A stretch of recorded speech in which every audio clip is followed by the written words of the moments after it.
하나님의 평화가 평강이 여러분 삶 가운데 가득해질 수 있기를 간절히 소망합니다. 교회 아이들이 참 많이 태어났습니다. 제가 광고 시간에 이걸 하나를 빼먹었어요. 어떡하지? 그 박철수 집사님, 이혜진 집사님이 가정에서도 이번 주에 아들을 낳았습니다. 아들의 이름은 박종우입니다. 세 번째 아들입니다. 축하합니다. 혹시 여러분들 만나실 일이 있으면 축하한다 메시지 한번 남겨주시면 감사하겠습니다. 지난 수요일에는 하나님의 이름 중에 여호와라고 하는 하나님의 이름의 영적인 의미를 함께 우리가 나누어 보았었습니다. 여호와의 이름이 두 가지의 의미가 있다라고 말씀을 드렸는데, 먼저는 여호와는 역사 속에서도 자신의 스스로를 증명하신 하나님이셨다라고 말씀을 드렸었고요. 또 다른 하나는 영원토록 변함없이 신실하신 동일한 하나님이셨다라고 말씀을 드렸습니다. 혹시 이 말씀에 대해서 궁금하신 분들이 있다면 유튜브에 들어가셔서 수요 예배를 보셔도 됩니다. 보실 때는 좋아요, 구독은 꼭 눌러주시고요. 오늘의 하나님께서는 뭐라고 말씀하시냐? 자신의 이름을 여호와 샬롬이라고 말씀하십니다. 여러분, 이 말씀을 통하여서 정말 이 평화 없는 이 시대에 평강의 하나님을 만나게 되는 은혜가 있기를 간절히 소망합니다. 20세기 락 음악의 가장 위대한 연주자 중에 한 명인 지미 핸드릭스라고 하는 기타리스트가 있습니다. 그는 그 유명세에 엄청난 성공된 삶을 살았죠. 그의 인기와 돈과 탄탄한 그 팬덤들, 여러분, 갖춰지지 않는 것들이 없었습니다. 매일 밤 그는 그렇게 그의 인기로 참 문란한 생활을 했다고 합니다. 술과 마약과 또한 문란한 성생활에 찌든 삶을 살았습니다. 하루는 자기가 공연 중에 관객들 앞에서 무릎을 꿇고 울면서 이렇게 얘기를 했답니다. 여기에 계시는 분들 중에 혹시 진짜 참된 평화를 알고 계신 분들이 계시다면 제게 한번 이야기해 주시겠습니까? 공연을 마치고 제가 대기실에서 기다릴 테니 누구든 찾아와 주시길 바랍니다 라는 이야기를 했다죠. 공연이 끝나고 나서 지미 핸드릭스는 아무리 기다려도 단 한 사람도 오지 않았다고 합니다. 그리고 그는 며칠 후에 스스로 목숨을 끊는 사건을 일으킵니다. 여러분, 평강은요, 우리들의 삶의 가장 근본적인 거고요. 이 평강이 무너진다면 돈도 인기도 그 어떠한 성공도 아무런 소용이 없는 겁니다. 살다 보니까 여러분, 우리들의 인생을 흔드는 그런 일들이 참 많은 것을 만나죠. 평안을 흔들리는 일들, 인생의 풍랑이 오고요, 비바람이 불고, 또 믿었던 사람들에게 대해서도 그들이 등을 돌리기도 하고, 또 내 자녀들에게도 문제도 생기고요, 사업에 물질적 어려움을 겪기도 합니다. 이런 평안을 흔드는 문제들은 우리들의 삶에 얼마든지 많이 있습니다. 그런데 그런 사람들에게 주시는 하나님의 말씀이 뭡니까? 오늘 주신 23절, 24절의 말씀입니다. 길지만 우리 한번 다 같이 함께 읽을까요? 시작. 여호와께서 그에게 이르시되 너희는 안심하라. 기도니 여호와를 위하여 거기서 제단을 쌓고 그것을 여호와 샬롬이라 하였더라. 그것이 오늘까지 아비에셀 사람에게 속한 오브라에 있더라. 아멘. 여러분, 우리가 믿는 하나님이 바로 여호와 샬롬의 하나님, 평강의 하나님이십니다. 그래서 우리가 어떠한 삶을 어떻게 살았는가, 지금의 삶의 우리들의 모습을 한번 짚어봐야 된다라는 겁니다. 하나님을 믿는 우리들의 마음에 여러분 어떻게 평안하십니까? 옆에 계신 분들에게 한번 여쭤보시겠습니까? 평안하십니까? 안 묻는 분들은 저랑 싸우자고 하시는 것 같아서. 여러분, 오늘 평강의 하나님에 대해서 함께 묵상해 보고요, 이 평화를 누릴 줄 아는 성도들 될 수 있기를 바랍니다. 가장 먼저는요, 여러분, 하나님을 바로 여호와 샬롬이라고 부르신 이 배경을 먼저 아셔야 합니다. 오늘 이스라엘의 모습을 한번 보시지요. 사사시대입니다. 성경에 나오는 이 사사시대는 영적 암흑시대입니다. 그들의 몰골이 사실 말이 아니었단 말이죠. 그들의 삶의 평화라는 것을, 평강이라는 것을 찾아볼 수가 없었습니다. 이스라엘 사람들은 이 미디안 사람들이 무서워서 산으로 도망가기도 하고 땅을 파서 숨기도 하고 웅덩이를 파서 숨었던, 그렇게 7년을 살다 보니까 그들의 삶에 이 평강이라는, 평안이라는 단어를 찾아볼 수가 없었던 거죠. 오늘의 이 이스라엘 백성들의 모습을 단적으로 보여주는 구절이 6장 6절의 말씀입니다. 이스라엘이 미디안으로 말미암아 궁핍함이 심하여졌다라고 말씀하죠. 여러분, 여기서 궁핍함이라고 하는 단어를 이딸이라는 말로 씁니다. 히브리어로 이딸. 정신적, 육체적, 영적으로 완전히 바닥난 상태라는 뜻입니다. 여러분 기억하십시오. 우리의 평안이 흔들리면 이 상태, 이딸의 상태가 됩니다. 탈진의 상태예요. 하루 이틀 무너진, 평강이 무너진 삶을 살다 보면은 언제부터인지 우리는 영적으로, 육적으로, 정신적으로 탈진의 상태가 옵니다. 지금 기드온의 상태가 바로 그 상태였던 거죠. 평안이 없었습니다. 몇 년 동안이요? 7년 동안. 그러니 이 탈진의 상태가 되었다고 기록을 하고 있습니다. 성경 중에서도 보면 그의 대표적인 인물이 엘리야 선지자 알죠? 여러분, 아무리 능력 있는 사람이고 신실한 하나님을 믿는 성도라고 할지라도요, 이 평안이 흔들리는 삶을 살다 보면은 엘리야처럼 로뎀나무 아래에서 하나님 앞에 뭐라고 얘기합니까? 하나님 제발 나 좀 죽여주십시오. 여러분, 바로 그게 탈진의 상태라고요. 영적으로, 육적으로, 정신적으로 완전히 무너진 삶을 이야기하는 겁니다. 미디안과 아말렉을 포함한 동맹국들이 메뚜기 때처럼 새까맣게 쳐들어왔습니다.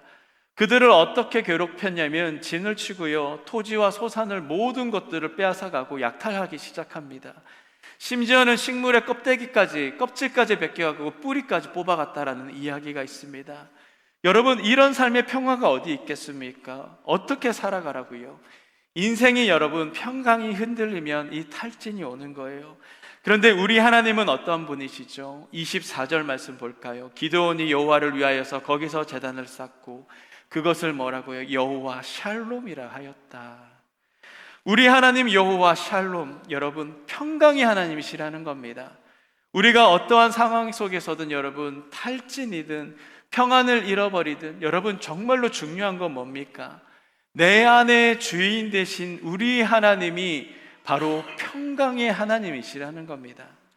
여러분, 우리가 그분을 품으면은요, 어떠한 상황 속에서도, 우리 가운데 어떠한 풍랑 속에 서 있다 할지라도 우리 속에는 평강이 흘러가는, 여러분 이게 바로 내게 강같이 흐르는 평화라고 말하는 겁니다. 거기서부터 나오는 거라는 거죠. 여러분, 나로부터 시작되는 평화가 아닙니다. 내 능력과 내 의지부터, 그리고 여러분 상황으로부터 오는 평화가 아니라, 상황은 흔들리지만 내 마음에 계시는 평강의 주체가 되시는 그 하나님이 내게 평강을 허락하신다라고 하시는 말씀인 거고요. 바로 우리가 하나님을 붙들고 살아갈 때 우리의 인생은요, 평화를 누릴 수 있을 것이다 라고 하는 하나님의 말씀인 겁니다. 여러분, 에덴 동산을 한번 생각해 보세요. 죄가 들어오기 전에 이 에덴 동산은 한마디로 평화로운 곳이었습니다. 그런데 그곳에 죄가 들어옵니다. 어떻게 됩니까? 그 죄가 들어온 이후로부터 에덴의 상태를 묘사하는 말씀들이 많이 나오는데, 창세기 3장 8절의 말씀 보실까요? 이게 과연 평강일까? 자, 함께 읽겠습니다. 시작.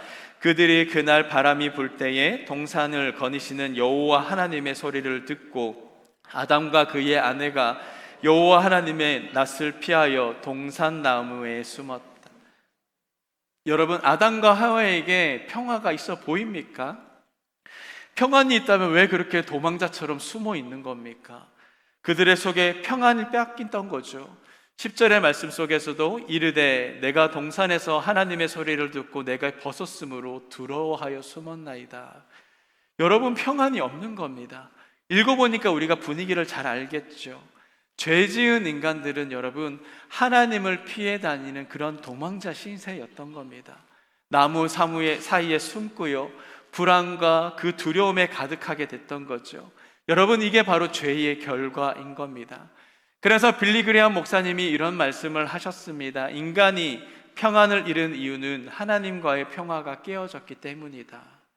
오늘 여러분들의 삶 속에 평화와 평안이 있으십니까? 만약에 없으시다면 여러분, 정말 가장 큰 이유가 뭐라고 생각하십니까?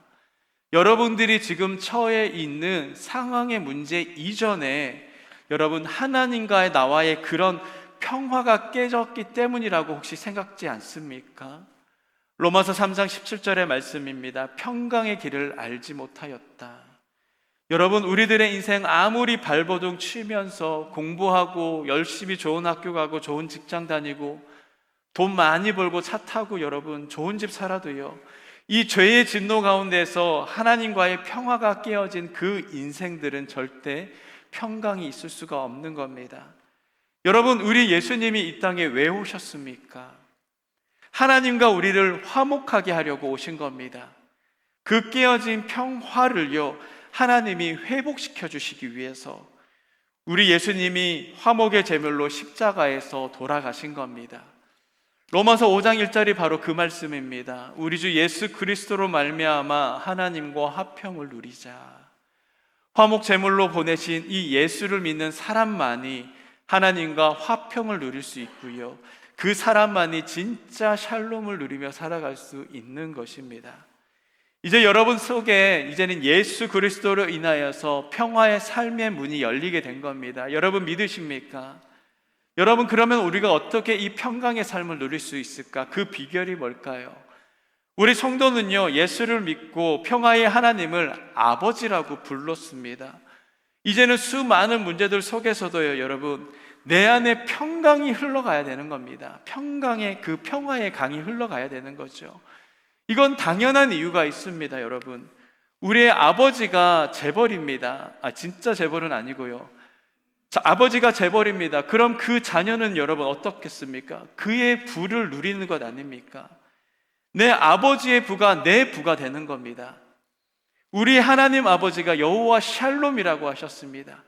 평화의 하나님이시래요. 우리가 그분의 자녀라면 그분 속에 흐르는 그 넘치는 그 평강을요, 우리가 누리는 겁니다. 자녀인 우리가요, 우리를 위해서 외아들을 죽일 만큼 사랑하신 하나님의 자녀인 우리가요, 이 세상의 풍랑 가운데 서 있다 할지라도 하나님의 주시는 평강을 누릴 줄 아는 것이 어찌 보면 우리는 당연한 삶인 겁니다. 여러분, 그러면 이 평강을 누릴 수 있는 비결이 뭘까요? 그 평강을 누릴 수 있는 비결 세 가지만 말씀을 드립니다. 먼저 첫 번째는요, 여러분, 하나님의 말씀 속에 있습니다. 시편 119편 165절의 말씀입니다. 주의 법을 사랑하는 자에게는 큰 평안이 있으리니 그들에게 장애물이 없으리로다. 여러분, 하나님을 말씀을 사랑하는 자들에게는 큰 평강이 있다고, 장애물이 없다라고 말씀을 합니다. 여러분, 여기서 말하고 있는 장애물이 없다라고 하는 말씀이 원어적 해석을 보면은요, 하나님이 장애물을 제거해 주신다라는 뜻입니다. 우리들의 삶의 평화를 흔들리는 이 장애물을 하나님께서 없애 주신다고요. 오늘 기드온에게는 그에게 처해 있는 이 장애물이 뭡니까? 오늘 말씀 속엔 궁핍함입니다. 이 궁핍함의 이 장애물이 그를 두렵게 만들고 그의 평안을 뒤흔드는 그 장애물이 된 것처럼 우리들의 삶 속에서도 분명한 장애물들이 참 많이 있습니다. 그 문제가 뭔지, 그 장애물이 뭔지 저 같은 목사는 잘 모르지만 우리의 하나님은요, 이 평강을 뒤흔드는 이 장애물을 제거하시는 하나님이 되시겠다라고 말씀하고 계시는 겁니다. 그래서 여러분, 우리가 하나님의 말씀을 사랑하는 자들이 되어야 되는 겁니다. 여러분, 세상이 말하고 있는 평안은요, 여러분, 있다가도 없어요. 평안하다가도 평안하지가 않습니다. 하지만 진짜 평안은 뭘까요? 항상 동일한 평화라는 겁니다. 좋을 때도 슬플 때도 괴로울 때도 안 좋을 때도 여러분, 항상 꾸준한 평안이 우리 속에 부어진다고, 그 평안이 진짜 평안이라고 우리에게 말씀을 하고 있는 겁니다. 우리가 함께 찬양했습니다. 여러분, 성도는 떡으로 살지 않습니다. 떡만 먹으면 여러분 불안하지 않습니까? 언제 이 떡이 없어질지, 여러분 언제 내 이 돈이 사라질지, 내 건강, 지금은 너무나 건강한데 내가 아프면 어떡하지? 여러분 불안하지 않습니까? 성도는요, 여러분 돈으로 떡으로 살아가는 존재가 아니라는 겁니다. 그래서 성도는 항상 그 자리에 변함이 없으신 하나님의 말씀으로 살아가야 하는 겁니다. 그래서 마태복음 4장 4절의 말씀에 뭐라고 말씀합니까? 예수께서 대답하여 이르시되 기록되었을 때 사람이 떡으로만 살 것이 아니요 하나님의 입으로부터 나오는 모든 말씀으로 살 것이니라. 여러분, 우리는 항상 왔다 갔다 하는 그런 떡으로 편리함과 편안함을 누릴 수 있는 것이 아니고 변함없으시는 하나님의 말씀으로 큰 평안을 누릴 수 아는 그런 주의 백성들 될 수 있기를 예수님의 이름으로 축복합니다. 그래서 여러분, 우리는 떡을 욕심을 내는 인생이 아니라요, 하나님의 말씀을 욕심낼 줄 아는 성도들이 되어야 됩니다. 여러분, 우리 밥 안 먹으면 진짜 배고프잖아요. 저 같은 사람, 뚱뚱한 사람은 너무 배고픕니다. 지금 설교 이거 언제 끝나나? 오늘 점심 뭡니까? 기대합니다. 진짜 여러분, 한 끼만 안 먹고도 여러분 뭐라고 그냥 자연스럽게 배고파 죽겠네.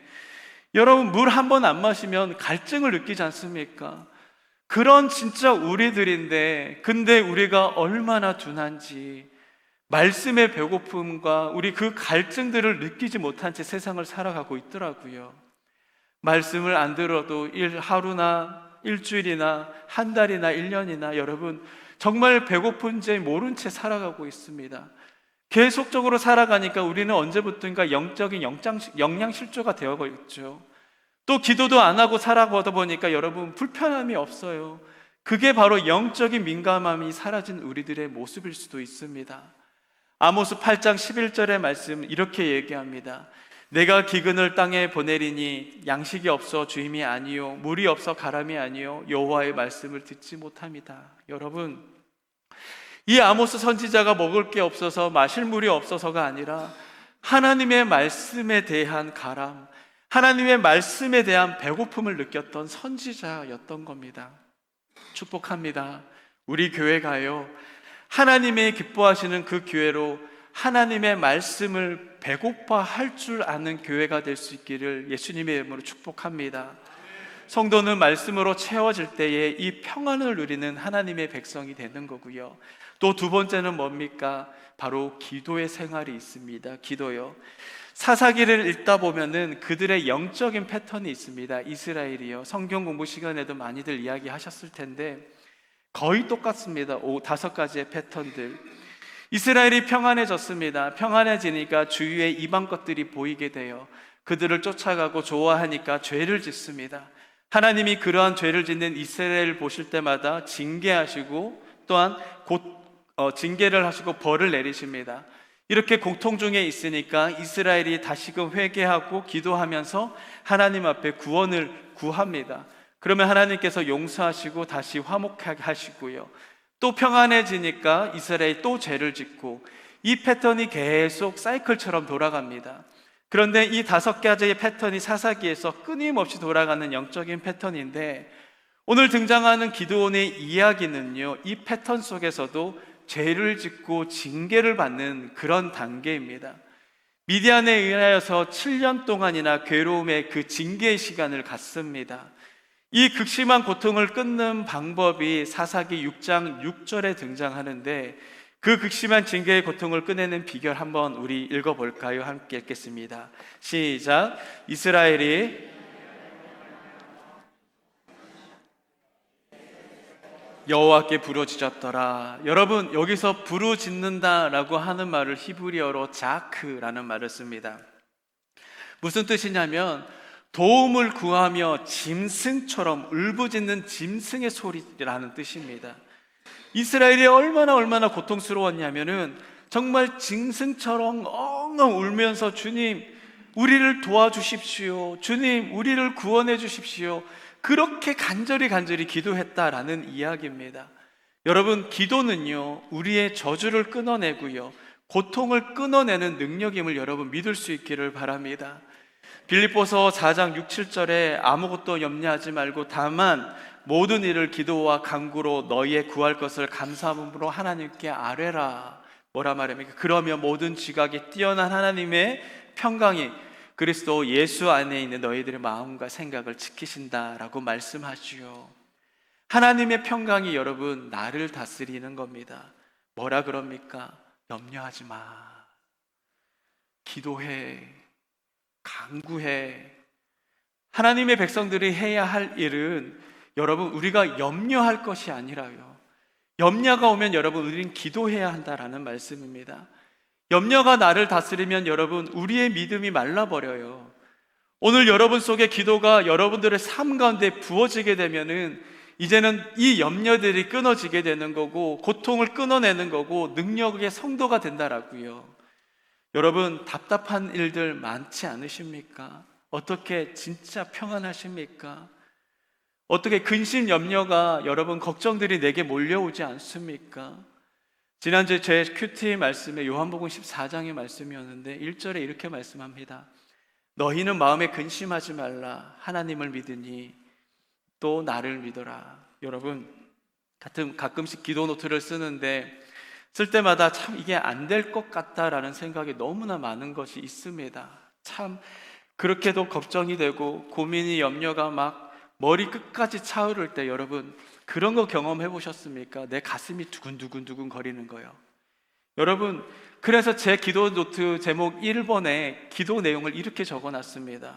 규성아 마음에 근심하지 말자. 내가 하나님을 믿으니까 오늘도 기도하자. 제가 그렇게 적어놨습니다. 여러분 근심, 걱정, 염려가 여러분들에게 밀려올 때에 근심하지 말 것을 기도해 주십시오. 기도할 수 있도록 주님 나에게 도와주세요. 그렇게 기도해 보라고요. 아브라함 링컨 대통령이 가장 사랑했다라고 했던 말씀이 시편 34편 4절의 말씀이 있습니다. 제가 가보지는 못했지만 기념관에 가보면 이 링컨의 성경책이 펼쳐져 있는데 바로 이 시편 34편 4절의 말씀이 헤어져서 구멍이 날 정도랍니다. 한번 읽을까요? 시작. 내가 여호와께 간구하매 내게 응답하시고 모든 두려움에서 나를 건지셨도다.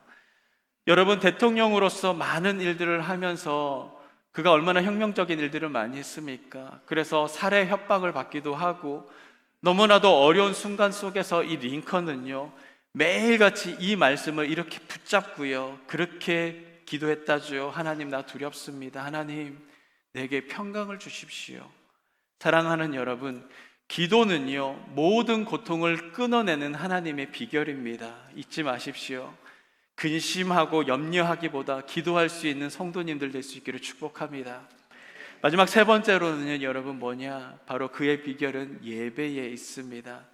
여러분 기도원이 아까도 말했죠. 평강이라는 것을 찾아볼 수가 없었습니다. 계속적인 불안함 속에 있었어요. 대적 미디안이 두렵고 하는 일마다 또 안 되니까 늘 실패에 대한 불안함들도 있었고 이 기도원의 마음속에 실패를 하니까 어때요? 저는 그의 자존감마저도 참 많이 무너졌을 것 같습니다. 그때 이 기도원이 뭐 합니까? 바로 예배를 드립니다. 어떤 일이 일어났을까요? 예배가 드린 이후에 이 말씀이 나옵니다. 24절의 말씀입니다. 기도원이 여호와를 위하여 거기서 제단을 쌓고 그것을 여호와 샬롬이라 하였더라. 기도원이 불안한 마음으로 하나님 앞으로 나와왔습니다. 그가 예배드리는 그 순간, 하나님을 만나는 그 순간 뭐라고요? 이 두려움이 평강으로, 평화, 샬롬으로 바뀌었다라는 말씀입니다. 여러분 이게 바로 예배의 능력 아니겠습니까? 우리가 왜 예배를 드립니까? 평강의 주체이신 바로 이 하나님을 만나기 위해서 우리가 예배드리는 것 아니겠습니까? 불안하고 떨리는 마음으로 우리가 예배당으로 걸어왔습니다. 여러분 우리가 돌아갈 때는 어때요? 평안한 마음으로서 돌아가는 겁니다. 우리의 예배가 그런 예배가 되어야 되지 않겠습니까? 우리가 사는 이 시대를 가리켜서 사람들은 불안의 시대라고 얘기를 합니다. 사람들이 얼마나 불안해하는지 여러분 우리의 영원한 안전은 우리 하나님밖에 없는데 얼마나 사람들이 불안하다면 경제가 뭐 어렵니 저쩌니 하니까 사람들이 금값이 올라가는 금을 사 모으기 시작하고, 언제는 또 한국을 보니까 금 판매도 중단도 되기도 하고 막 그러더라고요. 사람들이 너무 몰리니까. 불안하니까요. 그 금에 기대기도 하고 또 사람들에게 기대기도 하고 물질에 기대는 것 아니겠습니까? 여러분, 매주 그렇게 불안해하는 성도님들에게 도전합니다. 예배 드릴 수 있기를 바랍니다. 기도원의 예배에서 여러분 평강을 얻었던 것처럼 바로 여호와 샬롬의 하나님, 평강의 하나님을 이 예배함 가운데서 여러분들이 만난다면은 오늘의 삶이 비틀어지고 흔들릴라 할지라도 평강의 하나님이 우리를 붙들어 주시는 줄 여러분 믿을 수 있기를 바랍니다. 근데 그냥 예배가 아니었어요. 기도원의 예배는요, 어떠한 예배를 드렸냐면요, 그의 예배는 목적이 발랐습니다. 목적이 올바른 예배를 드렸던 거예요. 사실 그 기도원의 예배를 사실 보면은요, 참 부족한 게 많았습니다. 우리가 드리는 것도 잘 갖추지 못했을 거고, 그가 드렸던 제물까지도, 여러분 우리 뭐 레위기 말씀 다 읽다 보면은 우리 하나님 제사 받으시는데 얼마나 깐깐하십니까? 그 뭐 양의 흠집이라도 조금만 있어도 우리 하나님 받지 아니하시는 하나님이신데, 이 기도원의 제물은 엉망임에도 불구하고 하나님은 받으셨어요. 왜 받으셨을까요? 24절에 딱 이 말씀이 등장합니다. 기도원이 여호와를 위하여서 제단을 쌓았다고요. 여러분, 기도원은요, 나의 안위를 위해서, 나를 위해서 예배하지 않았습니다. 기도원은 자기를 위해서 제단을 쌓지 않았습니다. 내가 복 받으려고 예배하지 않았습니다. 하나님을 예배할 줄 아는, 하나님을 위해서 예배할 줄 아는 종이었다고요. 여러분들은 누구를 위하여서 예배하고 계십니까? 나를 위해서 예배하는 건 아닙니까? 혹시 진짜 하나님을 위해서 기도한다고 생각을 하십니까? 레위기 24장의 말씀들을 보면은요, 자기를 위해서 예배드리는 사람들을 향하여서 그것은 우상숭배라고 얘기를 했습니다. 여러분 꼭 기억하세요. 우리가 이 자리에 나와서 예배를 하나님 앞에 드린다 할지라도 이 예배의 주체가 내가 되면, 나를 위해서 예배를 드리면 이 자리에 계신 여러분 정말 죄송하지만 그것도 우상숭배가 됩니다. 여러분 꼭 기억할 수 있길 바라요.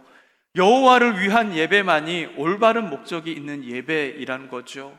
그때의 그 예배의 평화가 부어지는 겁니다. 또 기도원의 예배는 어떠한 예배냐면 그 예배 가운데는 불이 임하는 예배였었습니다. 불같은 성령의 역사. 여러분 성경 속에서도 보면은 많은 교회들이 등장하지만 우리 안디옥 교회가 바로 그런 교회였습니다. 하나님의 음성이 들려요. 불같은 경험을 합니다. 기도원의 이 예배에 불이 임합니다. 사사기 6장 21절의 말씀, 여호와의 사자가 손에 잡은 지팡이를 끝에 내밀어 고기와 무교병에 대니 불이 바위에서 나와 고기와 무교병을 살랐다라고 말씀하죠. 여러분, 불같은 예배가 부어지는 예배는 잊지 마십시오. 변화가 일어납니다. 여러분 어때요? 여러분들이 살아보시니까 내 노력으로 여러분들이 변할 수 있었습니까? 여러분 담배 하나 끊고 싶다고 끊어지든가요? 술 한 잔 내 마음대로 어떻게 되든가요? 그런데 놀랍게도요, 예배는요 사람을 변화시키는 능력이 있습니다. 여러분, 제가 예전에 교회에서 신방을 했는데 어떠한 집사님을 만났습니다. 그 집사님께서 처음 만난 건 아니었고 오랜 시간 됐었는데, 그 집사님이 저한테 얘기를 하시더라고요. 목사님, 제가 우리 교회 처음 왔을 때 목사님 기억하세요? 그러더라고요. 사실 기억하죠. 그분에 대해서. 그분이 얘기한 손을 제가 벌벌 떨고 있었어요. 혹시 기억하세요? 저 그때 알코올 중독이었어요. 교회 등록하고 성경 공부하고 직분받고, 목사님 제 손 지금 보세요. 지금 안 떨려요. 그분이 진짜 소망이었던 게 뭐냐면은 자기의 알코올 중독에서 벗어나는 것, 그리고 이 알코올 중독으로 인하여서 헤어졌던 내 딸과 내 아내를 만날 수 있는 것, 그것이 그분의 소원이었었습니다. 놀랍게도 하나님을 만난 이후에 6년이라는 기간 동안에 하나님께서는 그의 가정을 회복시키시더라고요. 그 딸이 시집 갈 때 아버지의 팔짱을 끼고 들어가는데 그 아버지가 얼마나 행복해 하셨는지, 그 사진을 보면서도 흐뭇하게 웃으시면서 그가 얼마나 행복한 인생을 살아가는지 모릅니다. 사랑하는 여러분, 불같은 예배는요, 여러분 분명한 변화가 있습니다. 나는 나를 변화시키지 못하지만 우리 주의 성령이 우리를 변화시키시고 바꾸시는 능력이 있는 줄 여러분 믿을 수 있기를 바랍니다. 말씀을 맺습니다. 세상이 말하고 있는, 여러분들이 바라보고 있는 평안은 다 가짜입니다. 내가 이것을 갖고 있으면 내가 평강이 있겠지, 내가 이 학교를 나오고 이러한 직장을 가지면 내가 평화를 얻겠지. 여러분, 그것은 있다가도 없는 거고요, 없다가도 생기는 거예요. 그래서 가짜라는 겁니다. 참된 평화는 여호와 샬롬이라고 말씀하신 우리 하나님께 있음을 믿을 수 있기를 바랍니다. 늘 마음에 평안이 없고 우리 불안으로 두려움으로 계신 분들을 향하여서 하나님이 여러분들에게 말씀하십니다. 제가 어제 찬양을 듣다가 이 찬양의 가사가 너무 마음에 와닿아서 제가 적어놨습니다. 샬롬, 두려워하지 마라, 내니 두려워하지 마라, 사랑하는 내 아들과 딸아. 샬롬, 나의 평안을 너에게 주노라, 세상과 다른 평안을 너에게 주노라. 샬롬, 안심하라, 너희에게 평강이 있을지어다. 여러분, 하나님은요 우리의 삶에 이 평화의 문을 여십니다. 요한복음 14장 27절의 말씀, 이 말씀 여러분 하나님의 말씀, 하나님이 주신 말씀이라 생각하시고 함께 읽고 말씀을 맡겠습니다. 함께 읽겠습니다. 시작. 평강을 너에게 끼치노니 나의 평안을 너희에게 주노라. 내가 너희에게 주는 것은 세상이 주는 것 같이 아니하니라. 너희의 마음에 근심하지 말고 두려워하지 마라. 아멘. 우리 결단의 시간 우리의 찬양으로 대신하겠습니다. 함께 찬양하시겠습니다. 우리는 늘 연약하고 우리는 불안하지만 우리의 평강 되신 하나님께서 우리와 함께 하십니다. 가사를 묵상하시면서 우리의 기도의 내용으로 주님께 올려드리십시다.